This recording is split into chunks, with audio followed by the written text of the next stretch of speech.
첫 번째 주제는 지금 왜 보수는 국민들의 지지를 받지 못하고 있다고 생각하는 이 부분이고요. 뭐 비호감의 원인 그리고 이 새로운 보수당 새롭게 태동됐습니다만 아직 지지율이 높지 않은 원인이 뭔가 이런 부분에 대해서 말씀을 해주시면 됩니다. 한국당에 제가 사실은 어떤 제 페이스북에 한번 쓴 것 같은데 일단 평균적으로 저희가 이제 어차피 남녀노소 노장청이 다 조화를 이루어야 되는데 현실적으로 지금 한국당은 굉장히 연령대가 높습니다. 그래서 이제 젊은 사람들이 봤을 때 아무래도 이제 그로 인한 문화적인 차이, 그 다음에 세대 차이 이런 걸 많이 느낄 수밖에 없고요. 문화가 굉장히 좀 올드한 부분이 분명히 있다. 그래서 소위 말해서 이제 좀 노골적으로 얘기하자면 이 꼰대 정당이다 이런 얘기도 있습니다. 바깥에서는 제가 하는 얘기가 아니고요. 그래서 이런 문제들 일단 세대 교체가 필요하다. 그렇다고 모두가 그렇게 돼야 된다는 건 아니지만 평균 연령이 좀 낮아져야 된다. 젊은 사람들이 많이 활동을 해야 되고 역동성이 필요하다. 이런 생각합니다. 그 다음에 두 번째는 뭐냐면 이런 얘기를 많이 합니다. 저는 의외로 말이죠. 제 또래들이 제가 이제 40대인데 제 또래들이 왜 싫어하냐라고 물어보니까 저희 전진당도 마찬가지고 이 보수적인 성향을 가졌음에도 불구하고 한국당에 입당하기가 굉장히 꺼려진다고 얘기를 하거든요. 그럼 왜 그러냐라고 할 때 아까 얘기한 이제 뭐 여러 가지 연령대 문제도 있고 문화적인 문제도 있지만 또 하나가 뭐냐면 좀 싸우는 게 시원찮다 이런 얘기를 많이 합니다. 싸우는 게 시원찮다. 그래서 뭔가 있잖아요. 이렇게 야당이잖아요. 야당. 그래서 야당은 싸울 때 강력하고 아주 제대로 싸워가지고 그래도 지지자나 이렇게 바라보는, 그래서 문재인 정권이나 여당이 잘못하고 있을 때 그래서 야당으로서 아주 혼내주는, 그리고 강력하게 견제해서 야 그래도 저 사람들이 있어서 우리가 그래도 안심할 수 있어 이런 얘기를 들을 수 있어야 됩니다. 너무 시원찮다는 얘기를 많이 들어요. 그래서 그건 다른 의미로 투쟁력이 약하다 여러 가지 있겠지만 그런 부분에서 좀 더 유능하고 투쟁력이 있는 정당으로 거듭나야 된다라고 생각합니다. 싸우는 것도 제대로 싸워야 됩니다. 그 다음에 세 번째 뭐냐면 가치와 철학이 분명하지 않다. 분명히 보수라고 얘기를 하는데 이 보수라는 게 무엇이냐라고 했어요. 자유거든요. 자유. 자유라는 가치라는 것은 우리 일상생활에서 보면 자율성과 선택권입니다. 그래서 시장경제 속에서 자율성과 선택권을 최대로 보장함으로써 더 좋은 효과를 누리고 그리고 국민들의 행복을 더 증진시킬 수 있는 그런 방향을 이제 많이 주장을 해야 되는데 자율성과 선택권을 비롯해서 그런 가치와 철학이 분명하지 않다. 그래서 가치와 철학을 재정립하고 왔다 갔다 하지 말아야 돼. 예컨대 이제 타다 문제와 관련해서 그런 문제 제기들을 저는 많이 들었습니다. 이제 한 그런 정도인 것 같고요. 네, 두 번째가 뭐였죠? 시간이 그렇죠. 네, 제가 빨리빨리 하겠습니다. 두 번째가 뭐였죠? 네, 두 번째가 새로운 보수당의 낮은 지지도의 원인은 무엇인가? 이것도 두 번째인가요? 네, 제가 남의 당 얘기를 하기가 좀 그렇습니다만, 네, 간단하게 말씀드리겠습니다. 이 보수의 개혁은요, 보수층의 지지를 받아야 됩니다. 보수층의 지지를 받으면서 그들과 함께 변화해 가자라고 설득해야 가능한 거라고 생각합니다. 이 정도면 답이 됐을 것 같습니다. 다음 두 번째 주제가 이거죠. 이 새로운 보수당에서 제안한 통합의 3원칙 중에 하나인 탄핵이다. 건널 수 있는가? 건넌다면 어떻게 건널 것인가에 대한 의견입니다. 자, 먼저 이현주 의원님 말씀해 주시죠. 이것도 시간이 3분입니다. 예. 아까 인사 말씀 드리면서 간략히 말씀을 드렸는데요. 저도 정치인이지만 우리 정치인들이 빠지기 쉬운 오류 중에 하나가 우리 입장에서 모든 것을 바라보는 것입니다. 항상 국민의 시각에서 바라봐야 된다라고 생각을 합니다. 그 탄핵의 강을 건넌다는 게 뭐냐? 탄핵 문제를 뛰어넘어서 이제 그것이 논쟁거리가 되지 않고 하나의 우리 안에서 이것이 어떤 분열이나 혹은 갈등의 어떤 이슈가 되지 않는 것을 의미한다는 그런 뜻인 것 같은데요. 그런데 그러면 왜 이것이 문제가 되냐 하는 건데, 저는 국민의 시각에서 바라본다면요, 이 국민은 말이죠, 가장 큰 문제가 이 탄핵과 관련해서 엄청난 충격과 상처를 받았습니다. 대한민국 국민들이요. 탄핵을 찬성한 국민들은 또 그 자체로 엄청난 충격을 받았고, 특히 우리가 지금 통합 과정에서 추수해야 하는 국민은 누구냐면, 보수를 지지를 하다가 그 충격으로 인해서 지지를 철회한 국민들입니다. 그래서 그분들이 엄청난 충격과 상처를 받았다. 그리고 또 한편으로는 또 뭐냐? 통합을 하려면 당연히 그 반대편, 그러니까 그 탄핵에 반대한 국민들의 마음도 이렇게 끌어안아야 되는데, 반대한 국민들은 또 엄청난 충격과 상처를 받았습니다. 저 정치인들이 어떻게 이럴 수가 있단 말인가. 그리고 그 민심이라는 것이 이제 불가피하게 탄핵이라는 것이 반대편, 그러니까 민주당 쪽 편에 서 있는 그런 민심을 더 많이 반영해서 진행될 수밖에 없었기 때문에 실제 보수를 지지했던 많은 국민들은 훨씬 더 많은 충격과 상처를 받았을 거라고 생각합니다. 그래서 그 마음 때문에 이게 흔쾌하게 일사불란하게 같은 마음으로 지지가 안 되는 것이고, 그것을 통해서 그것 때문에 이게 어떤 시너지가 나는 그런 상승작용이 나지 않고 굉장히 이렇게 그 갈등적이고 이런 상황이 지속되고 있다. 그렇다면 그럼 이건 어떻게 해결할 것인가? 그래서 그 상처받은 국민들에 대해서 우리가 어떻게 했을 때 그 국민들의 마음이 풀릴 것인가? 그래야 통합을 해도 그 통합을 국민들이 받아들이고 그 통합 결과를 국민들이 지지할 것이다 라는 겁니다. 그러면 첫 번째, 탄핵의 찬반을 떠나서 처절하게 성찰해야 됩니다. 처절하게. 결과적으로 어쨌든 더 나쁜 결과가 가져왔고, 그 과정에서 찬성했던 쪽이든 반대했던 쪽이든 다 책임이 있다고 생각을 합니다. 심지어 저처럼 민주당에서 그냥 그 진영에서 그 논리에 따라서 찬성을 했던 사람들조차도 저는 지금 이 사태, 문재인 정권이 가져오는 사태를 보자면 계속 갈등이 될 수밖에 없고, 그 부분에 대해서 반성할 수밖에 없는 상황이라고 생각합니다. 그래서 중요한 거는 탄핵의 강은 정치인들끼리 합의해서 건널 수 있는 것이 아니다. 국민들이 상처받은 국민들에게 처절한 반성을 통해서 용서를 받을 때, 그때 우리는 국민들의 힘에 의해서 건널 수 있다라고 생각합니다. 이게 이제 논점이 조금 이렇게 분명하지 않은 부분이 있는데요. 제가 볼 때는 국민들이 탄핵을 어떻게 볼 것인가, 그런 것은 우리가 사실은 이래라 저래라 할 수 없는 겁니다. 그래서 탄핵의 강을 정치권에서 건너겠다고 합의한다고 해서 건널 수 있는 게 아니라는 얘기를 하는 거고요.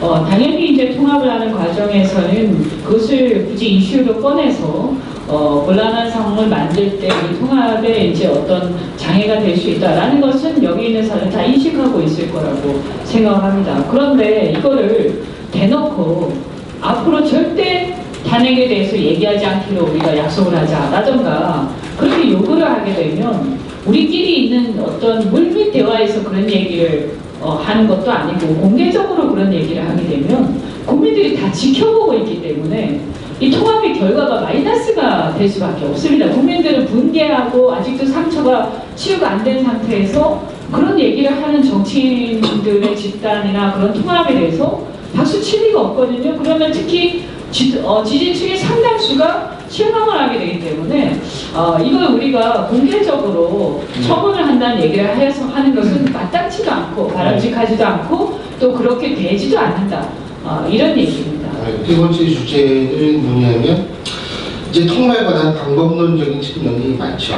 그러니까 예를 들자면 만일 모든 것을 다 허물고 새로운 신당을 만든다라고 한다면 그 가치, 노선은 무엇이어야 되고, 역시 사람들이 제일 많이 관심을 갖는 부분이죠. 통합의 대상은 과연 어디까지인가? 요새 언론에 많이 등장하고 있는 인물 여러분 너무나 잘 아실 텐데요. 안철수 전 대표라든지 뭐 여기 계신 시민단체 분들도 많이 계시고요. 그리고 이제 우리 공화당 아직까지 그 통합 논의에 본격적으로 참가하지는 않고 있습니다만 어디까지 어떻게 해야 되는가 바로 이런 부분을 본격적으로 얘기를 하려고 합니다.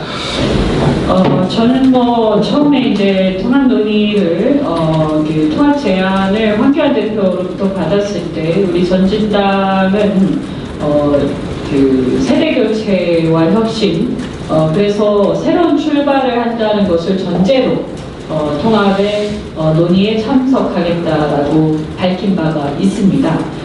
그래서 새로운 출발이라고 저희가 얘기를 했는데 새로운 출발이라는 것이 무엇인가? 그래서 그때 저는 이제 신당 창당 형식이 되어야 하고 그 신당을 통해서 우리가 아까도 말씀드린 것처럼 통합이라는 어떤 이벤트를 계기로 해서 완전히 새롭게 거듭나는 어떤 계기로 삼자 이런 거기 때문에 당연히 신당 창당 형식이 될 수밖에 없다.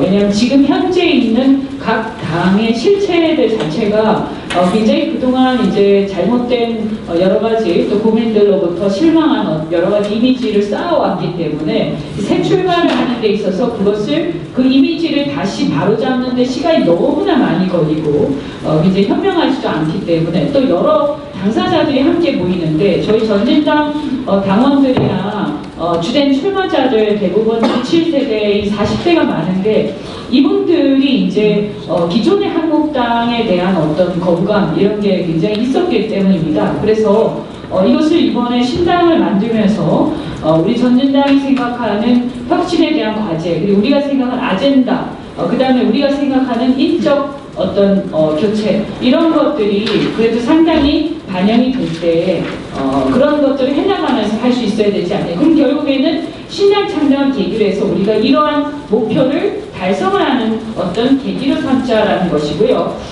그 다음에 통합의 대상은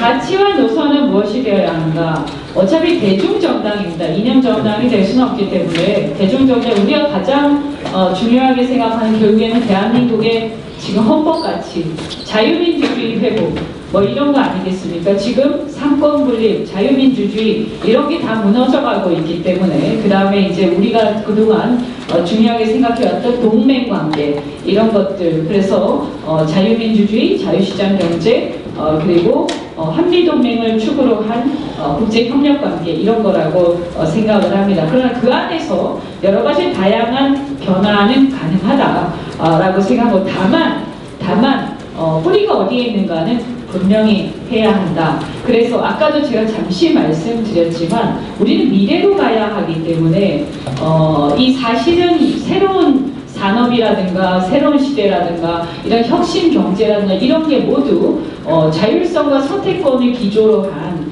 보수적 가치에 기반하고 있습니다. 그런데 그것이 마치 어떤 진보적 아젠다인 양 잘못 이렇게 국민들한테 인식되어 있는 것은 그동안 보수 정치 세력의 큰 과오라고 저는 생각을 합니다. 그래서 보수야말로 점진적인 개혁을 통해서 실제 개혁을 이루어내고 그 다음에 우리 사회에서의 필요한 기술의 진보라든가 우리 생활의 진보를 함께 이루어가는 것이다. 그래서 이것이 기술의 진보 이런 것을 지금 대한민국의 어떤 진보나 좌파 세력하고 같이 가는 것이 아니라는 걸 우리가 분명하게 보여줘야 되고요. 그래서 그런 노선을 미래지향적 노선 그리고 그동안 우리가 잊고 있었던 과학기술 중심이라든가 이러한 어떤 기존의 보수 세력의 어떤 지향점을 다시 회복해야 된다고 생각을 합니다. 통합의 대상과 관련해서는 뭐 저희는 이것을 어디를 제한하는 그런 폐쇄적인 생각을 가지고는 통합의 정신을 이룰 수가 없다라고 분명하게 생각을 하고요. 안철수를 포함해서 누구든지 와서 함께하자. 그리고 대한민국의 자유민주주의를 지키자고 하는 사람이 지금 이 절박한 상황에서 분열적 행동은 최대한 우리가 자제하는 것이 좋겠다라고 생각을 합니다. 여기서 중요한 건 뭐냐? 그동안의 보수 세력은 민주당 세력이나 저쪽 세력에 비해서 가장 큰 문제가, 전 민주당 출신으로서 가장 절박하게 문제의식을 느끼는 게 뭐냐면 너무나 귀족적입니다. 너무나 웰빙적입니다. 그래서 풀뿌리와 바닥의 민심과 괴리되어 있습니다. 이게 큰 문제입니다. 그런데 지금 바닥에 어떤 그동안 투쟁해온 사람들, 그다음 민생 세력들을 배제하고 우리끼리 여의도만에서의 정치 세력 간의 이합집산 가지고 결코 감동을 얻을 수 없다. 그래서 시민사회와 이런 민생 세력의 참여가 굉장히 중요하다고 생각합니다. 지금까지 저희가 쭉 얘기한 거는 이제 현재의 상태의 원인에 대한 의견, 그리고 두 번째는 거기 그런 문제들을 해결하기 위한 가장 중요한 하는 문제, 그 다음에 소위 말해서 어디까지 포함하고 어떠한 방식의 통합이 이루어져야 되는가, 이런 얘기를 했다면 이제부터는 사실은 좀 더 구체적으로 어떤 방법론적으로 어떻게 해야 되느냐는 그런 부분일 것 같습니다. 그러니까 지금 현재 이 혁신통합추진위원회, 자유한국당과 정진당과 시민단체 일부는 이미 거기에 이제 어느 정도 동의를 하고 이 합의를 한 상태인데요. 지금 사회보수당은 아직 되지 않은 상태지만 아까 이 연합 속보를 보니까 대화를 하기 시작하겠다라는 그러한 조건은 떴었습니다. 자, 그렇다면 이번에 해야 될 것은 이 통추위, 그리고 이제 그 이후에 비대위를 다시 만들 것인가, 뭐 이런 방법론적인 거 있죠. 이런 부분. 그리고 사실 이런 부분이 연관이 되어 있는 것이 또 하나는 뭐냐면 공천 문제입니다.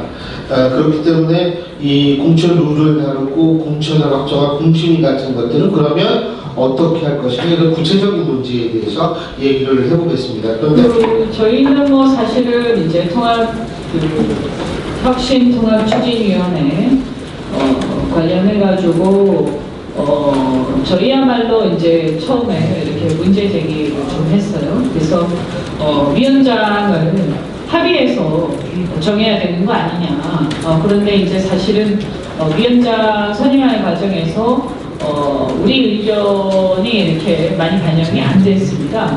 그리고 그 다음에 이제 이 시민사회의 구성과 관련해서도 이것이 과연 민심을 제대로 반영하고 있는 것이냐라는 것에 대한 의문이 있었습니다. 왜냐하면 어쨌든 간에 지금 우리가 잊지 말아야 할 게 그때 탄핵되기 전에 새누리당하고 지금 이미 그 이후에 한 3년 가까이 이 문재인 정권과 여러 측면에서 투쟁해온 이 상황하고 매우 달라져 있다. 지금 환경이.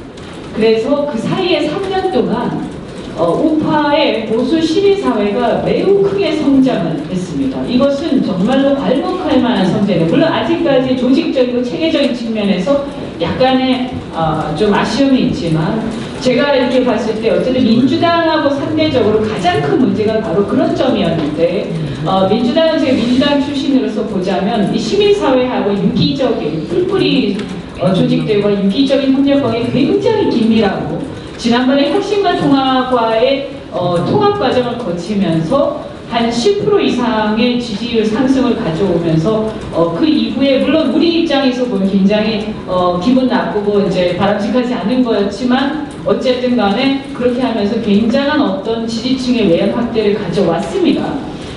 그러면 지금 한국당 같은 경우에 지금 보면 그 사이에 한국당이 우리가 지금 현실이 뭐냐, 여러 가지 이제 우파라는 이제 존재와 관련해서 우리가 광화문을 보면 알 수가 있는데 10월 3일날 제일 많은 세력들이 광화문에 뛰쳐나와서 반문재인 전선을 형성을 했었습니다. 그런데 그때 제가 놀라웠던 게 그 광화문에 과거에 제가 민주당에 있었을 때 친하게 지냈던 세력들도 나와 있었습니다. 심지어는 민평당 당원들도 나와 있는 걸 보고 제가 깜짝 놀랐습니다. 그러니까 뭐냐 하면 이 문재인 정권의 여러 가지 행태에 대해서 정말 나라가 이제는 안 되겠다고 생각했던 모든 사람이 쏟아져 나왔는데 그것이 하나로 단일화된 어떤 리더십 아래에서 모이지 못하다 보니까 4분 5열 돼서 그냥 각자가 자리를 헤매다가 광화문에서 서성거리다가 다 집으로 가버리신 거예요. 아마 여기 계신 분들도 많이 겪으셨을 거예요. 그 제가 생각할 때 진정한 통합은 뭐냐? 10월 3일날 광화문에 나왔던 모든 세력들이 하나의 어떤 단일한 전선 아래서 모이는 것이라고 저는 생각합니다. 그렇다면 지금 그때도 우리가 느꼈겠지만 어떤 한 리더십 아래, 한 조직 안에 절대 모이기가 어려운 상황입니다.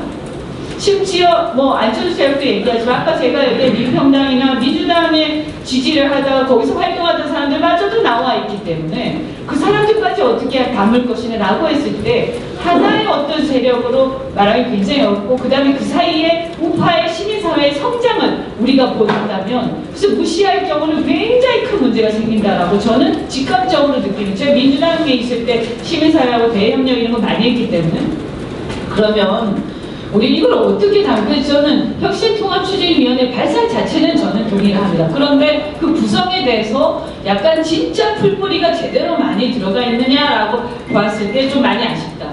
그 다음 민생 세력이 있는데 소상공인 신당이 있고요. 지금 소상공인뿐만이 아니라 예를 들면 민노총하고 대립하고 있는 어떤 건설 사업자, 1위 사업자들 이런 사람들도 지금 몇십만 명입니다. 전국에. 그런데 이들이 정치 세력화되어 있습니다. 지금. 그런데 하나의 정당을 지지하고 있지 않습니다. 근데 그 사람들을 우리 지지층으로 같이 함께 해야 된다는 겁니다. 제 얘기는. 그럼 그런 분들이 다 같이 함께 할 때 진짜 통합이 된다. 사실은 새로운 보수당이나 한국당은요. 그전에 비박 친박 간에 분열되었던 것을 복원하는 것에 불과한 거예요. 그거야말로 도로새누리당 통합에 불과한 겁니다. 그것만 가지고 결코 이길 수 없습니다. 저희 전진당은 또 우리가 그러면 흩어져 있는 보수 세력 중에서 젊은 사람들 30대 40대 그런데 문재인 정부에서 문제의식을 가지고 분노하는데 한국당의 저런 행태에 대해서 이 창피하기 때문에 우리가 가는 한국당에 들어가서 같이 하긴 좀 뭐하다. 그런데 문재인 정부가 싸우고 싶다. 이런 사람들이 많이 우리와 또 함께 하고 있습니다. 그럼 이런 모든 재반 세력들이 함께 뭉쳐서 우리가 헌법을 지키고 나라를 바로 세우자라고 하면서 앞으로 갈 때 우리는 압승을 할 수 있다라는 거예요. 그래서 이거를 어떤 제가 말씀드린데 한국당 내부에는 또 친박 비박 막 있다 보니까 자꾸 거기 매몰돼가지고 통합을 보는데 이게 아닙니다. 광화문에 10월 3일날 나와서 나라를 바로 세우길 바라던 모든 국민들 그들을 결집시키고 우리는 정말로 미래에 대한 비전을 보여주자. 그것을 위해서 그런 통추위가 그런 구성으로 가급적 가야 될 것이고 하나만 더 말씀드리면 그래서 이 통추위의 결과도 그 국민들이 바라는 결과를 우리가 만들어내야 되는 것이고 그리고 그렇다면 이 지도부라든지 아까 뭐 여러 가지 말씀하셨지만 그런 의미에서 사실은 어떤 수평적인 리더십이 어느 정도는 불가피한 게 아닌가라는 생각을 해봅니다. 그러나 우리가 그렇다고 해가지고 거기서 막 지분 싸움을 하고 이렇게 하는 것은 또 바람직하지 않다. 이렇게 말씀을 드리겠습니다.